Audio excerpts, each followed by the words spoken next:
فكرة، ترى مو منطقي إن بعد ما تعلق قلبي فيك تقص فيني الحبل بنص الطريق.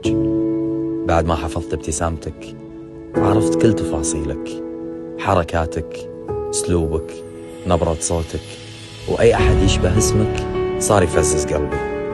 وتيلي بعد هذا كله توقف كل شيء وتقرر الانسحاب من غير المنطق بأن أي علاقة يكون فيها القرار مبني على مزاج طرف واحد. في أي علاقة احنا ندخلها لابد أن يكون القرار من الطرفين. ما يحق لك الانسحاب وتعيش قلبي بصدمة، لابد بأن اثنيننا نتفق على الفراق. ما يحق لك بأن أنت تتعلق فيني وتعيش قلبي بدهشة بدون لا تي وتعترف بإعجابك أول.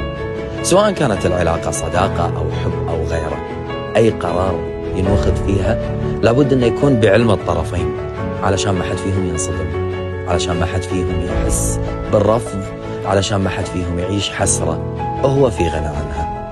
خلونا نتفق بأن أي قلب يتعلق فينا وإحنا نتعلق فيه لابد بأن إحنا نكون واضحين تماما معه.